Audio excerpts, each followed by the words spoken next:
start this video, I'd like to apologise about the audio. There are other people, there's noises in the background and stuff, unfortunately. Not doing the work on the kitchen bench with other people cooking and talking. Because other people live in the house, it makes life a little bit difficult, but never mind. Tonight, I'm going to be taking a look at this Nextel Telstra Wi-Fi modem for the ADSL. So that's what I'm going to be having a look at. So I'm going to lift the lid, plus I've also got a little power supply, which I might lift the lid on first, and then I'll go in and have a look at the modem. I can't get into it because there's got a screw there, but it's not a regular thing, and I can't get in there. So I'm going to go and have a look inside the modem. Rubber caps, which were over all the screw holes, which there's a screw hole there. There's another screw hole. So yeah, I'm going to be unscrewing. I don't want to force it out of the case, but to me, that's not going to come out all the way, so I don't want to force it, but yeah. So I think it's got some tab, which I haven't found, which I meant to undo. Well, I've got it some way off, but not all the way, because there's some thing there which I can't get to, and I'm trying to get off. It's a little clip thing, but yeah. Anyway, I'm getting there and opening it up. How each modem has a strip of LEDs, which says, like, for example, the status, like that one there, I have to line up with the case to tell, but I'm assuming one of them is the Wi-Fi LED, one of them is the LED which has like the internet thing. When I say the internet thing, it has a little thing which is the modem's connected to the internet. So here it's all good. So there is just some electronics even in the inside of them. Anyway, all very interesting about the modem being held together with screws as well as clips. As you can see, it's got a little clip on the end, and that's what holds that in place. So there's actually only a couple of screws in this. I've undone all the screws, but as it turns out, I hadn't.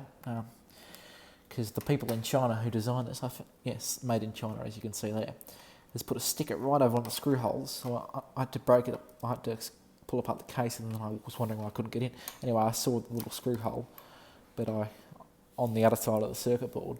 And I'm like, well, that would explain why I can't get that side of the case off. So anyway, I've had to break a hole inside this little, what's the word I'm looking for?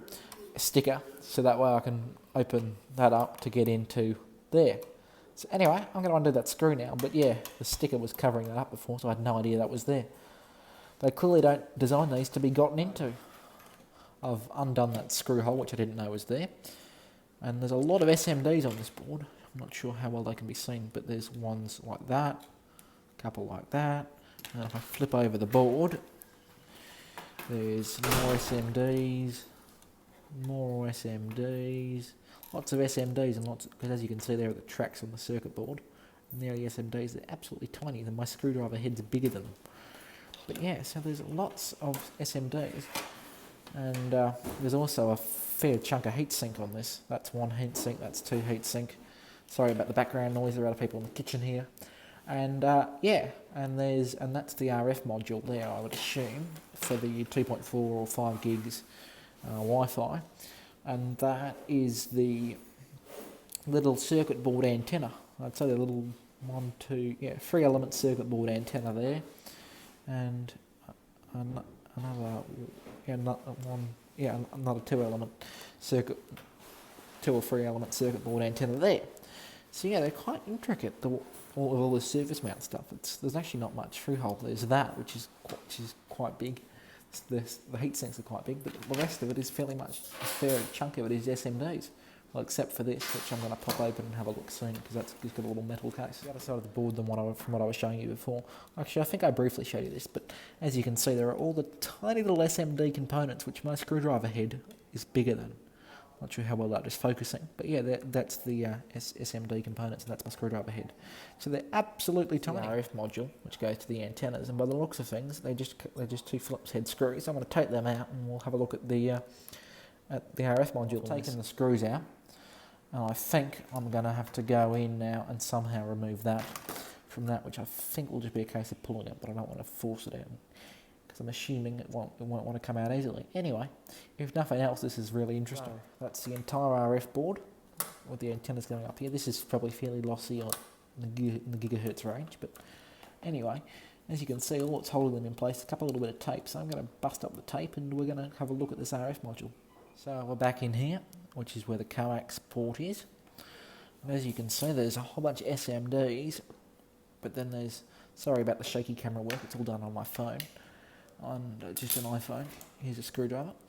So as you can see, there is a toroid, which I think is part of the what's the word I'm thinking of? I think that's just part of the one of the transformers to clean up the spectral purity. There's another one there, and the rest of it's all SMD. It's absolutely tiny. There's no servicing on this if it goes wrong. Thanks for watching 7 Freeze. If you haven't pressed the subscribe button and the like button, please do so. Cheers.